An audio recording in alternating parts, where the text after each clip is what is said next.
बीते दिन से चल रही, जब से 8वीं की किताबों में कुछ पन्ने बदले गए हैं, कुछ नई लाइनें जोड़ी गई हैं। सवाल सीधा है और विपक्ष का आरोप है कि आप शिक्षा का भगवाकरण कर रहे हैं क्योंकि आपको हिंदू मुस्लिम पॉलिटिक्स का ही एक एक्सटेंशन है। अब इसको आप रिफ्यूट कीजिए, ऐसा क्यों नहीं है? वो तो सीधा कहते हैं कि आप इसलिए कर रहे हैं क्योंकि आपको अपनी वोट बैंक की पॉलिटिक्स करनी है, आपको मुगलों के जरिए देश के मुसलमानों को नीचा दिखाना है। मैं समझ से मेरे परे है कि इतिहास के क्रूर आक्रांता विदेशी लुटेरों के साथ आज के भारत का कोई वर्ग अपने को क्यों जोड़ता है। अगर हम कहते हैं कि विंस्टन चर्चिल बंगाल के फेमाइन के लिए जिम्मेदार था और अगर जनरल डायर ने गोलियां चलाई, अगर करजन और वेलेजली से क्लाइव से लेकर माउंटबेटन तक कोई ईसाई अपने को नहीं जोड़ता, तो मेरे भाई बाबर तुगलक औरंगजेब से मुसलमान क्यों जोड़ता है? समझाना तो उसे चाहिए कि तुम्हारा उससे कोई कनेक्शन नहीं है। कोई ईसाई नहीं कहता कि गेटवे ऑफ इंडिया और इंडिया गेट मेरे बाप ने बनवाया है, मगर खैर वो बाप आप थे नहीं थे वो एक अलग बात है। मगर क्यों भारत का एक राजनीतिक वर्ग खड़े होकर कहता है कि कुतुब मीनार से लेकर लाल किला तक फलाना ढिमाका हमारे बाप ने बनवाया? और जहां तक अत्याचारों की बात है तो मैं पूछना चाहता हूं, अगर होलोकॉस्ट म्यूजियम बनता है जिसमें नाजियों के द्वारा यहूदियों का होलोकॉस्ट हुआ, इससे कोई जर्मन अपनी फीलिंग्स को हर्ट करते हुए नहीं देखता। फिल्में बनती हैं शिंडलर्स लिस्ट से लेकर सेविंग प्राइवेट रियॉन तक, तो कोई आज की जर्मनी में नहीं कहता कि Rudolf Hess, Adolf Hitler, Hermann Goering और एडोल्फ आइकमैन ये मेरे आदर्श हैं। तो आज किसको आदर्श नजर आता है? ये बाबर को, अलाउद्दीन खिलजी को, औरंगजेब को, रहमत उल्लाह अलैह आकर टीवी पर बोलने वाले लोग इस मानसिक बीमारी से ग्रस्त हैं। अंजना जी, हकीकत तो यह होना चाहिए कि उनको रुग्ण मानसिकता से बाहर निकालने का प्रयास होना चाहिए, मगर क्या बताएं, वोट बैंक के शॉर्टकट में ऐसा उसको अंदर ले जाने का प्रयास करता। और अभी जो आपके टीवी पे क्लिप दिखाई जा रही थी, कोई इतिहासकार महोदया बोल रही थी, तो मैं कोट करना चाहता हूं, सिर्फ भारत को नहीं, विल डूरांट ने लिखा है, यह अमेरिकी इतिहासकार है, कि हिंदुओं के ऊपर जो मुस्लिम्स का अटैक था वो विश्व के इतिहास के वन ऑफ द ब्लडियस्ट नहीं, सबसे ब्लडियस्ट जेनोसाइड में से एक है। दूसरी बात सुनिए, उन्होंने कहा कोई भी राजा जीतता था और दूसरा जीतता था। तो मैं पूछना चाहता हूं मेरे भाई, ये बता दो कि राजपूत राजाओं ने कितनी मस्जिदें तोड़ी, छत्रपति शिवाजी महाराज ने कितनी मस्जिदें तोड़ी, महाराजा रणजीत सिंह ने कितनी मस्जिदें तोड़ी, विजयनगर एम्पायर में कितनी मस्जिदें तोड़ी गई, मगर बाकियों के फतवे अवेलेबल हैं। फतवाए आलमगीरी से लेके फतेहनामा चित्तौड़ तक अकबर और इन्होंने क्या किया वो सारी की सारी चीजें अवेलेबल हैं। मगर क्या बताएं, इनको इतिहास की एक गुलामी की मानसिकता में आज के एक वर्ग को ऐसा डुबो कर रखना है, ऐसा भिगो कर रखना है कि उसके अंदर वास्तविकता को देखने की शक्ति ना आने पाए। इसीलिए मैं एक बिंदु में कहना चाहूंगा, एक लाइन में कह देना चाहता हूं साहब, मैं एक लाइन कह दूं, अटल जी की कविता की पंक्ति है, अरे कौन नहीं जानता कि अकबर जो था मीना बाजार लगाता था, हजारों औरतें खड़ी रहती थी और जिसको चाहा उसको उठा दिया, अगर उसके घर वालों ने मना किया तो उसको मार दिया जाता था। यह रिकॉर्ड पे है, कोई इधर उधर की बात नहीं है।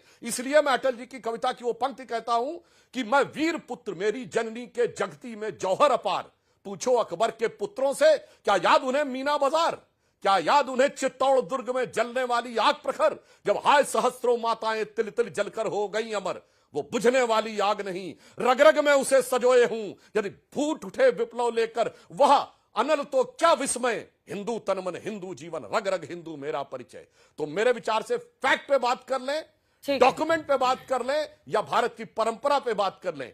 जो वीएस नायपॉल ने लिखा, India is a wounded civilisation, इकलौता देश है जो विदेशियों के लिखे इतिहास को प्रामाणिक मानता है, जो लुटेरों के लिखे इतिहास को प्रामाणिक मानता है, जो अत्याचारियों के लिखे इतिहास को प्रामाणिक मानता है। ठीक है, और आलोक 3P पर जवाब दीजिए सुधांशु जी, उसके बाद जा रही हूं इडोलजी और विवेक जी।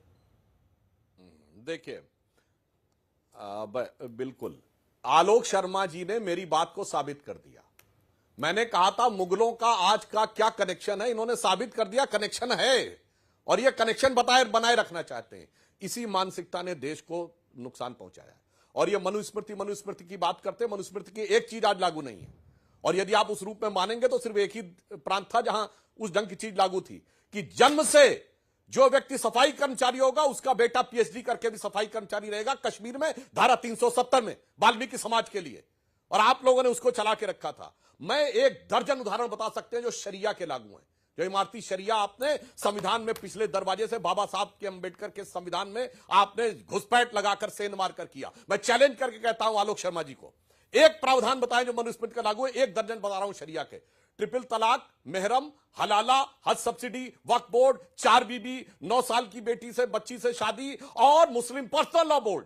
और अगर शरिया और संविधान में कोई मतभेद हो तो सुप्रीम कोर्ट के जजमेंट को भारत की संसद शाहबानो केस के उदाहरण में रद्द कर एक उसके ऊपर कर देगी। वक्फ बोर्ड में वक्फ बाय यूजर, वो शरिया जो पूरे दुनिया में किसी अरब और ईरान में भी नहीं है। और हिंदुओं के लिए प्लेसेस ऑफ वर्शिप एक्ट, और उस जमाने में जब बेरोजगारी से देश जूझ रहा था तब ये प्लेसेस ऑफ वर्शिप एक्ट ला रहे थे। और मैं इनसे यह भी पूछना चाहता हूं आलोक शर्मा जी, आप बहुत मनुस्मृति करते हैं, आप क्या दूसरों को अपने से कम मानते हैं? बोलिए हां या ना। मैं तो नहीं मानता कि हिंदू समाज का कोई व्यक्ति हमसे कम है। बताइए आप मानते हैं? नहीं मानते ना। मगर मुस्लिमों में वो कहते हैं कि हम ऊपर हैं और बाकी जो है वो काफिर हैं। और ये बाबा साहब अंबेडकर ने लिखा है।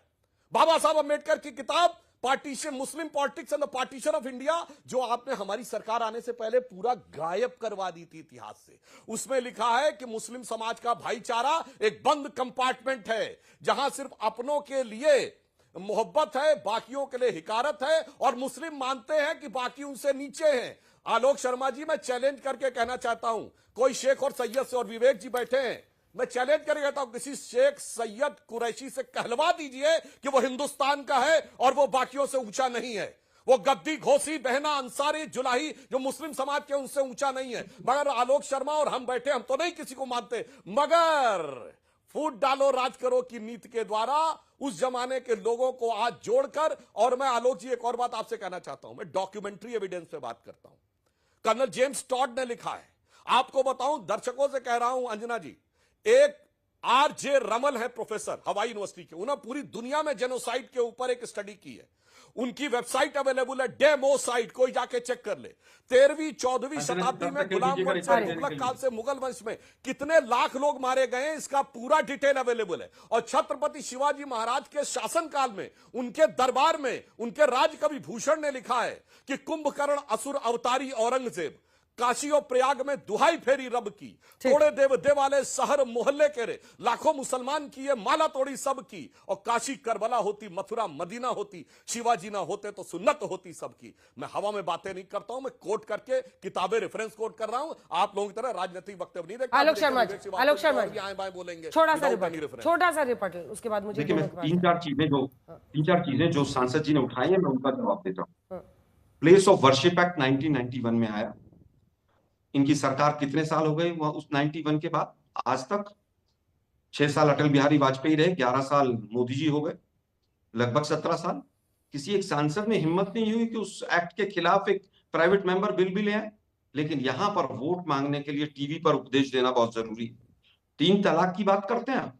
3 तलाक जब हटा, जब सुप्रीम कोर्ट का आदेश आया। क्या आपके यहां पर किसी ने पहल की थी? अगर किसी ने पहल की थी तो उसका नाम बताइए। शाहबानो के केस में संसद में बिल पास हुआ, सुप्रीम कोर्ट ने जो आदेश दिया उसको बदला गया, लेकिन उसके बाद पुनः सुप्रीम कोर्ट ने उसको शाहबानो वाले केस को बदल दिया। क्या ये भी सच नहीं है? लेकिन आधा सच आप लोग बताएंगे। 2000 के दंगों को आप छुपाकर और बाकी चीजों को छुपाकर आप ये सोचें कि हम केवल मुगल काल की बात करें।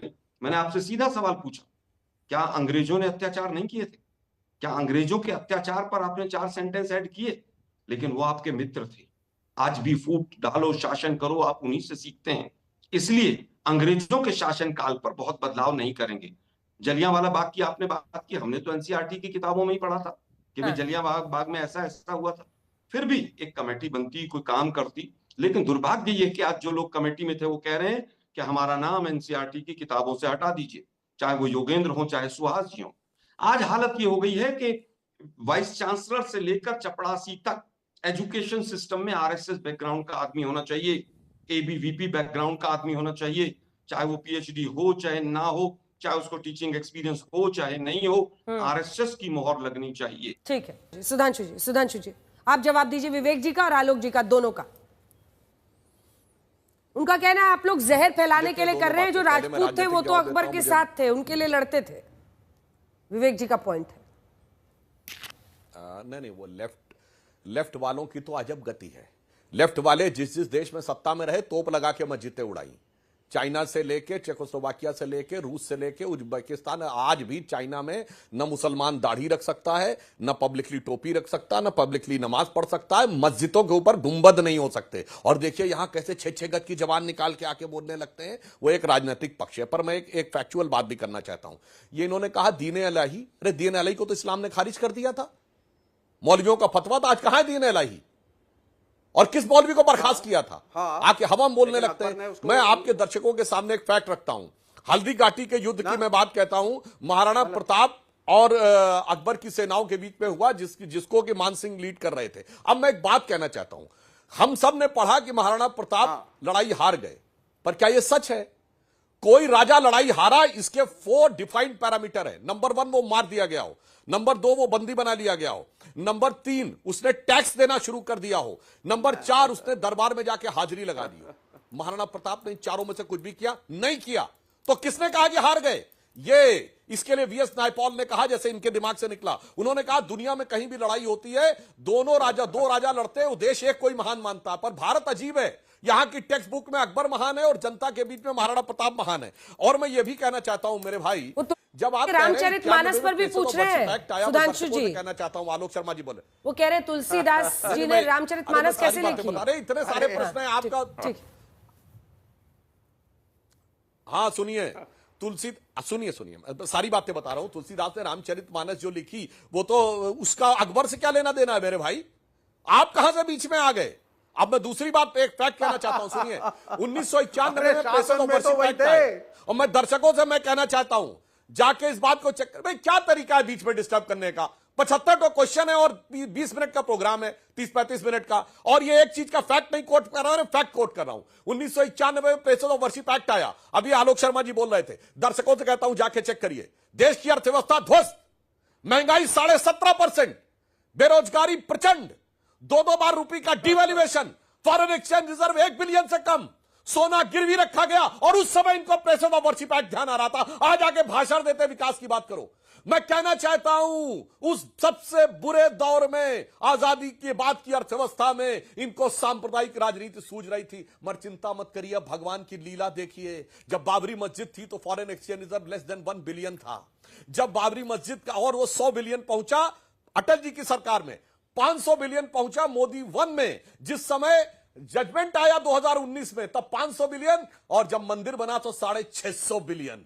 जा पर कृपा राम की होई, ता पर कृपा करे सब कोई। और मैं लास्ट में कहना चाहता हूं, जो आप लोगों ने इतिहास लिखा, जिस प्रकार के झूठे इतिहास लिखे, अरे सब आज की हकीकत छोड़िए। मैंने कहा एक हिंदू राजा बताइए जिसने मस्जिदें तोड़ी हो, मगर कितने ही मुस्लिम राजाओं के ऑफिशियल रिकॉर्ड है। और आज बामियान बुद्धा 2001 में तोड़ा गया था अफगानिस्तान में। शारदा देवी का मंदिर पीओके में आज टूटा हुआ दिखाई पड़ता है। आज तमिलनाडु के कोलत्तूर गांव में, पेरम्बूर जिले में 70% मुस्लिम हो गए, तो कहते हैं अब मंदिर में घंटा बजना बंद हो जाना चाहिए। तमिलनाडु की सरकार आगे आके झुक जाती है। इसलिए अगर आप आ जाने की बात कहते हैं तो मैं इसलिए, हाँ, बुद्ध विहार किसने तोड़े? बाबा साहब अंबेडकर ने लिखा है, writings and speeches of Baba Saheb Ambedkar, publish by Maharashtra government in 87, republish by central government 2014, volume 17, chapter number 9। पूरा एक शीर्षक है। देखिए तरीका गलत है। विवेक जी वो जैसे पूरा करेंगे, मैं आऊंगी, रुक जाइए, बीच में मत बोलिए। मैंने देखा बाबा साहब अंबेडकर ने पूरा चैप्टर 9 लिखा है। सुनिए, बाबा साहब अंबेडकर ने बाकायदा राइटिंग्स एंड स्पीचेस में चैप्टर नंबर 9 है, डिक्लाइन ऑफ बुद्धिज्म, जिसमें बाबा साहब अंबेडकर ने लिखा है, there is no doubt about it that the destruction of Buddhism was due to the brutal invasion of मुसलमान।